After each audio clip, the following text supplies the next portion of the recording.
Да поговорим за това. Отново ви избраха за председател на градския съвет. Сега това вод на доверие ли беше или как да се тълкува? Не, това се беше пълен цикъл от 4 избори за БСП с нова конференция, нови делегати. Мисълта ми беше, че след като ви преизбраха, може да се тълкува и като някакъв вод на доверие към вас. Да, може и така да се тълкува. Конференцията в интерес на истината направи много интересен избор за подмладяване на градския съвет, което лично мене не може да не ме радва, защото знаете, че от много години така съм един от най-яростните радетели на подмладяването на БСП. И Варна винаги сме имали най-силната и най-голямата младежка организация, а вече и в самият градски съвет 1/4 от хората са под 35 години, т.е. от 45 член градски съвет, разбирате, че това е изключително сериозно постижение. 12, ако трябва да сме безкрайно точни, са под 35 години, а между 35 и 45 са над 30%. Тоест аз не знам дали има друго ръководство, не само на БСП, но на която и да е партия, което по този начин да има в редовете си толкова млади хора, което лично мене много ме радва. Като членска маса във Варна как има, каква е тенденцията? Членове на БСП във Варна? Специално във Варна ние не сме представителна извадка за БСП. Не сме от застаряващите организации в никакъв случай. Малко над 50 години е средната възраст, което мисля, че е така една много добра възраст, като членски състав на която и да е политическа партия. Разбира се, на мен ми се иска да бъде между 40 и 45. Това би било още по-добре. А като количество общо? Като количество е малко под 4000 души членския състав на БСП Варна. Варна град, говорим. Добре. В интерес на това е втората по големина организация. Нали, ако ме питате по този начин въпроса, най-голямата е Софийската, а след това е Варненската, след това е Пловдивската, като градове, а като области, на първо отново е Софийската, на второ място е Пловдив и вече на трето място се явява Варна, тъй като Пловдив област е много голяма като градове и респективно като членове на БСП. Сега премина това във Варна, но предстои на национално ниво конгрес на БСП. Какво очаквате там да се случи? Първо аз очаквам да има дискусия на идеи на платформи, на къде да се развива БСП левицата и на къде да се развива държавата ни, защото в момента е ясно, че хората ни приемат. Нито управляващите от ГЕРБ и така сериозната им коалиция, около тях 3-4 партии, нито и нас все още ни приемат за алтернатива. Това е факт. Не ни припознават. Тоест, тази политическа партия, която успее да посочи един нов път на развитието на държавата, тя ще бъде тази, която ще привлече към себе си и хората, които гласуват. Как се убеждават хората, че един нов път на развитие на България ще направи живота им по-добър? Ами аз бих ви дал веднага нагледен пример, защото знаете, че съм свикнал по този начин, за да е всичко по-ясно. 2013 година, как ние спечелихме изборите и направихме кабинет, успяхме да организираме един референдум, изключително успешен. Първият референдум в новата история на България ставаше про за ядрената енергетика за Белене, който събрахме 800 000 подписа. Тогава изкарахме като наше виждане и послание ЕРП-та да станат държавна собственост, защото те тормозиха хората. В интереса те продължават да ги тормозят, независимо, че сега е туширано това напрежение. Започнахме да говорим за икономика и хората дадаха своят вод за БСП. Включително свалиха пресрочно правителството на господин Борисов 1. Помните и във Варна големите протести, в цялата страна протестите. И се стигна до това доверие, което ни дадаха, защото те наистина повярваха и виждаха, че решението за развитието на България е развитие на икономиката. За жалост, ние направихме една грешка още в самото си начало, която оказа изключително силен отпечатък върху нас, кадрова грешка, свързана с органите за сигурност. Да ви върна само към тези събития. Някой понесе ли отговорността за тази грешка? Ами, като цялата партия си понесе отговорността, защото много бързо слязахме от власт и не успяхме да реализираме всички тези проекти. За жалост. Защото най-вероятно сега по друг начин щяха да седят нещата в държавата. И енергийните потоци сигурно вече щяха да се строят като проекти. И пристанището във Варна най-вероятно ще да се строи. И Химко Враца най-вероятно ще да работи, защото знаете, че ние бяхме набелязали няколко изключително важни стратегически отрасъла за развитието на икономиката на държавата. Но тази грешка един път се оказа своето влияние. Въпреки всичко не успяхме да я тушираме. Помните първата година на много работа от страна и на кабинети на Народно събрание, но вече с ниско доверие от страна на хората. Факт. И имаше защо да има това недоверие. И вече най-сериозният проблем, който на нас не се случи, връзката между бившият председател на партията и президент бивш на държавата господин Първанов и неговата коалиция с ГЕРБ и Бойко Борисов. Създаването на АБВ, знаете, обърна тенденцията на евроизборите и всъщност ние не успяхме да спечелим евроизборите. Ако не беше създаден АБВ, ние печелихме евроизборите и сега ще ситуацията да е коренно различна. Разбира се, той си получи своето господин Първанов, влезе в управлението на господин Борисов, пито платено, както се казва, продължават в момента да управляват заедно. Разбира се, и хората също се дараха своя вод, защото във Варна имаха на парламентарните избори около 7000 гласа, сега имаха около 1000 гласа, но така или иначе това всичко са удари върху левицата. Трябва да ги погледнем в по-глобален план всичките тези процеси, които текат. И сега идват и президентски избори. Да, сега се говори, че може да се коалират с АБВ. До каква степен тези приказки имат някакъв... Реално може да ги облечем в действие и в... Аз считам, че ние трябва да направим опит за обединение на цялата левица център, защото това, което се случва в момента с президентската институция, е срамно за България. Ако не е трагично, бих казал, че е смешно. Ние сме като един филм на мистер Бин, това, което се случва в президентската институция. И левицата действително трябва да направим така, че да се промени това отношение. Да не говорим за подлезурниченето и ходенето от едно посолство на друго, за да докладваш каква е политиката на България. Това е абсурдна ситуация. Толкова срамно падение никога не е било. А президентската институция действително има точно тези лостове на представителност и на външна политика. Така че ние имаме свои ангажименти и трябва да направим всичко възможно за това обединение и за друг президент, действително, който да представлява държавата. Има ли БСП кандидатури, които така да не изглеждат партийния, а национално ниво да се представят добре? Има такива кандидатури, но аз мисля, че трябва да премине Конгреса. Няма как, нали? Така или иначе, това са едни стъпки, които не могат да не бъдат извървяни. Както преди малко ми попитахте за градската конференция. Това са пътищата, събрания, конференции на райони, на град, конгрес. Няма как по друг начин. Затова нашата партия на 125 години, защото е силно организирана. Малко са партиите в Европа и света, които могат да се похвалят с такава има ли история. усещането, че гласа на обикновения гласоподавател или член на БСП се чува навсякъде по тая верига, която споменахте? Категорично се чува. Факт е, че и аз, член съм на националното ръководство, председател съм на втората по големина организация в БСП и не мога да ви кажа преди да минат всичките тези процеси. Ние не сме генералска партия, не сме лидерска партия.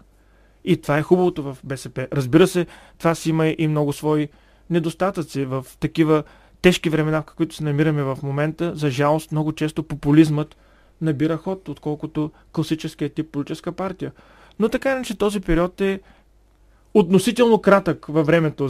За нас и за вас е дълъг, защото 10 години е един голям период от нашия живот, но погледнато в исторически план, 10 години не е голям период, зависи от гледната точка. Както се казва, един косъм на главата е малко, но в супата е много. Така че всичко е въпрос на гледна точка. Да, въпрос на гледна точка. Добре, в исторически план последните 10 години не бяха много добри за БСП. 10 години, хайде да не са 10, последните 8 да речем. Да, последните 8 вече е по-точно, защото трябва да сме обективни, когато правим анализ на тройната коалиция. Независимо, че тя беше силно обругана и оплювана след сдаването на властта и идването на политическа партия ГЕРБ, но обективно погледнато тогава държавата вървеше най-добре. Вярно е, че и геополитическата ситуация беше много по-различна. Икономиката в Европа и света беше в много по-различна ситуация от тази, която е в момента, но факт е, че нямаше българин, който през тези 25 години да е живял по-добре. Освен това, трябва да погледнем и още една част. 89-та година всички ние имахме надежда за нещо по-добро, за идване на демокрация, за идване на нещо, което ни отваря към света, приобщава ни към него. И това беше една национална кауза, факт. След което се превърна в национална кауза влизането ни в Европейския съюз. И това стана, колкото и да е странно, с подписите веднъж на Жан Виденов като министър-председател и втори път на Сергей Станишев като министър-председател. И това стана по време на Тройната коалиция, влизането ни в Европейския съюз. И това беше също национална кауза.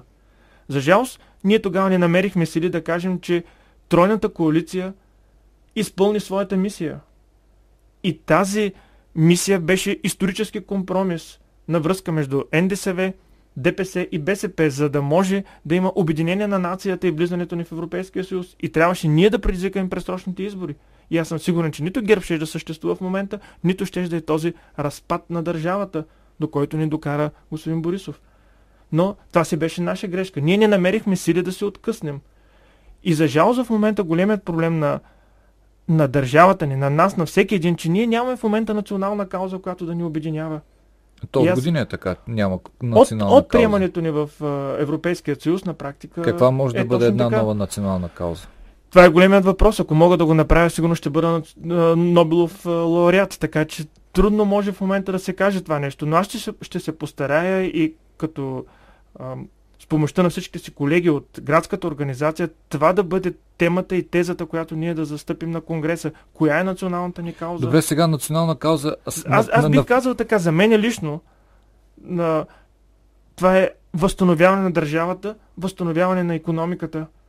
Защото не може от една държава, която е била на 31-32 място в света, България, по развитие на икономиката, в момента да сме отишли след 70-то място. Как може такова нещо? Това е по стандарти на живот, не мои, не ваши, не на БСП, не на измислена каквато и да е институция, а това са реалните световни тенденции, които са дадени от Организацията на Обединените нации. Човек като се замисли на национална кауза, може да бъде всеки един от тежките проблеми, които се замисляме за това, че могат да накарат държавата ни да престане да съществува, като демографската криза или пък това, че младите хора не виждат перспектива за живота в България. Напълно прав сте. Нямаме разминаване по тази тема. Аз затова я дадах в по-малко рамката, защото имаш ли икономика, то всеки един млад човек ще предпочете да остане в собствената си държава. Тук е израсъл, тук е роден, тук са родителите му, тук му са приятелите и да може да пътува и да ходи в чужбина и да може да се вижда с други хора, да опознава света, но да си бъде на място, където е роден. Но нямайки възможност за препитание, естествено, че той гледа да отиде там, където може да създаде семейство и да има сигурност. И затова всичко е в разковничето на всичко това е икономиката. Може би това трябва да бъде националната кауза. Поне аз така мисля. Добре, защо икономиката в България не върви? Сега някой каза, че твърде много корупция има в България, заради което пречи на инвеститорите. Тоест, те не намират добра среда за инвестициите си в България. Другото обяснение е, че съществува икономическа криза в целия свят. Има една стагнация, която не позволява големите компании да правят кой знае какви инвестиции. Аз бих ви върнал в няколко направления назад. Първо, има различно противоборство и различно виждане на партиите. Няма нищо лошо в това нещо. Ние винаги сме били за развитие на енергетиката. На тяхната идеология. Естествено, за развитие на енергетиката, конкретно БСП. И знаете, че искахме по всякакъв начин да бъде реализиран Южен поток, Белене, Бургас, Александрополис. Това са милиарди, които влизаха в държавата и други отношения с Русия. За жалост, други политически партии не искат да имаме отношения с Русия, което за мен е пълен абсурд. Не може една Германия, която е стожера, водещата партия в Евросъюза, да прави всичко възможност да има отношения с Русия, а ние да ги прекъсваме тези отношения. Ма извиняйте, какво е това безобразие, безумие, бих казал национално предателство, за да се сложим пред някой чуждо посолство? За да станем министър, депутат или ели си какъв? Това е моето виждане. За жалост, то ни раздели и като политически партии. Не може един министър-председател, който и да е той, няма да споменавам име, да отива в американското посолство и да казва, че той се гордее с това, че са спрени енергийните проекти на Русия. Ма те са проекти на България. Защото това са работните места, това е икономиката, това е и национална сигурност. Как не може да се разбере това нещо? И тези проекти спрени ли са? Спрени са. Още един пример, който вече сигурно и на вас ви е дошло до гуша да го говорим за интермодалния терминал във Варна, новото пристанище. Кой върна парите на японската държава, която ни ги даваха? Кой спря целият този проект? Едва сега и безкрайно благодаря на сегашният министър Ивайло Московски на транспорта, че има вече приемственост и продължава проектирането. Може да е много по-бавно, не в тези темпове, но поне продължава това проектиране. И дай Боже вече този процес да е необратим, защото това значи друг вид твари, това значи туризъм, това значи друго развитие на града. Ето целият ти североизток тръгва в друга посока. Ето, тези неща ние се разминаваме, когато говорим за икономика. И от тук идват сериозните проблеми. Но в крайна сметка в демократичния свят нещата се решават чрез избор. Дали е вътрешнопартийна конференция? И аз имам вътрешнопартийна опозиция. Има 10 на 15, 20%, които не са доволни от тази политика, която се води от страна на градското ръководство. И няма нищо лошо, че има такава опозиция. Но резултатите са ясни. 1:3, 1:4 се дава път на тази тенденция, на която аз седя начало. Същото нещо трябва да бъде и в държавата. Да има ясен път, кой да се определя. Но той се определя също чрез избори. И когато избирателят ти, предният парламент, когато ние управлявахме 42-то Народно събрание, ти дава паритет 120 на 120 народни представители, ти не можеш да направиш нищо. Когато в този парламент ти е дал ясен знак, че искат да управляват десните, т.е. политическа партия ГЕРБ, а те не искат да се развиват тези проекти, т.е. икономиката, какво да стане? Също нещо бих го превел като нагледен пример в селското стопанство. Аз не считам, че трябва да има единствено и само зърнопроизводство, което е много добре, че се прави, но дали всичките субсидии трябва да бъдат или по-голямата част от тях усвоявани от зърнопроизводителите? Защо не се дава възможност на другите части на селското стопанство да ги прибират? И аз и ви знаем много добре отговора. И на следващото място, когато се произвежда това зърно, което също е много добре, и това може да се преглътне, но то се изнася веднага навън. Няма принадена стойност, защото едно е да произвеждаш чипс, друго е да произвеждаш от царевични пръчици или компот или каквото ще да е. Защото развиваш веднага леката промишленост. А ти си унищожил цял един отрасъл. Защо си го унищожил? Защото стоките влизат отвън. Защо влизат отвън? И това е пределно ясно. Тоест ние имаме тотални разминавания на такава политическа основа. Това, което е моето виждане, виждането до голяма степен и на моята партия и това, което е на десните. Но в крайна сметка, пак ви казвам, това се решава по един демократичен път, когато се отива на избори. Дали те са били демократични последните един-два пъти на избори е също отделна тема. И колко бяха демократични, колко бяха фалшифицираните, но така или иначе няма друг начин. Да се върнем сега на темата за Варна. Как според вас работи новия общински съвет? Искам да давам тежки квалификации, тъй като аз съм бил и 2 пъти председател. Ами не тежки квалификации, съвет оценка някаква нормална. Изключително слабо. Това е придатък на администрацията.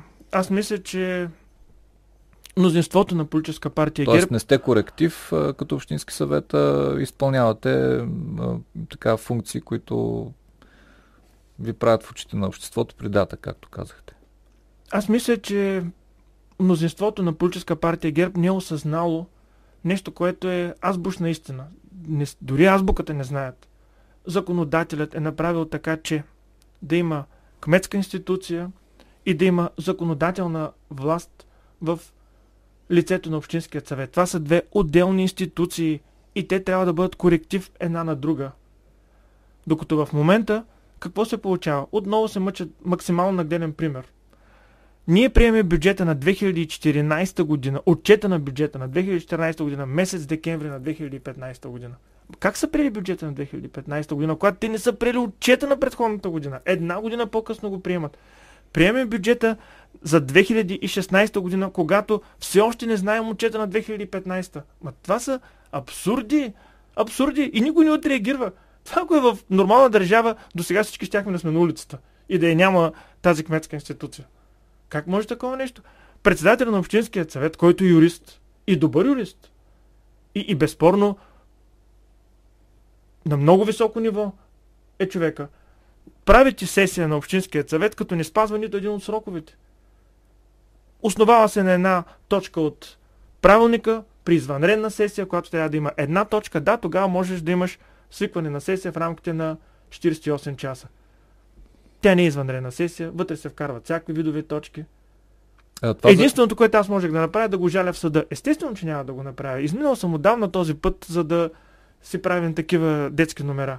Но това са елементарни неща, които показват отношение не към колегите ти от опозицията. Те ти показват отношение към целият общински съвет и най-вече показват отношение към обществото. Че ти въобще не го броиш, то после си помисли и какво въобще се случва. Пука му. Подписва си сесията да минава и да заминава. Ние сето и знаем как се направим изборите. Ето това е знака, който те дават. И естествено, че хората набират критична маса.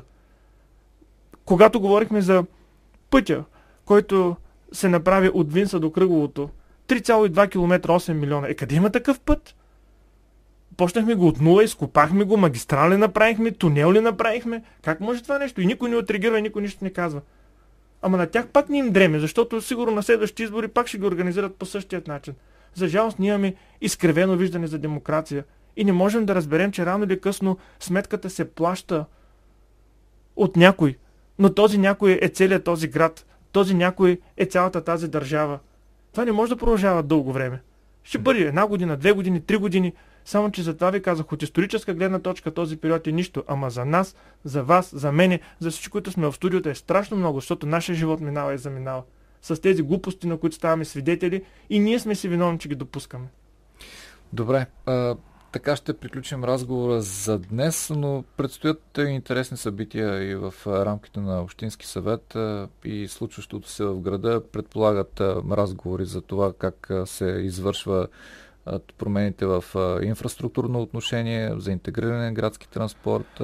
Този интегриран градски транспорт по-хубаво да не подхващаме темата, всъщност защото... аз каних поредица от общински съветници, които членуват в транспортна комисия. Те все още не са срещнали с госпожа Якова, както ми беше казано, трудно могат да я намерят дори самите общински съветници от транспортната комисия. То няма, само 1 минута отнемаме на слушателите. Може ли градски транспорт да бъде на минус 10 милиона загуба?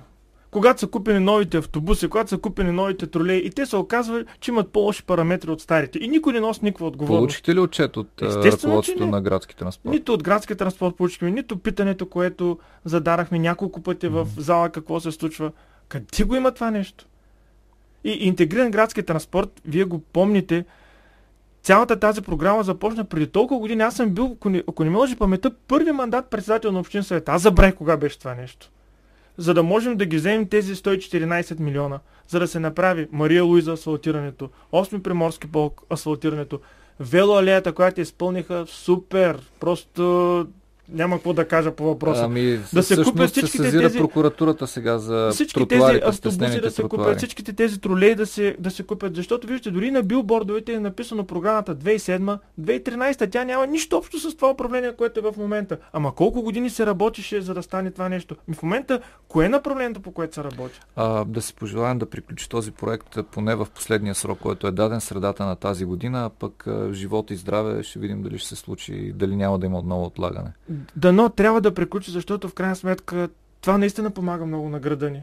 И това е труда на много хора, на много председатели, на много общински съветници, администратори, за да може тези пари да влязат във Варна. И това са пари, които са безвъзмездни. Добре. В студиото беше председателя на БСП Варна Борислав Гуцанов.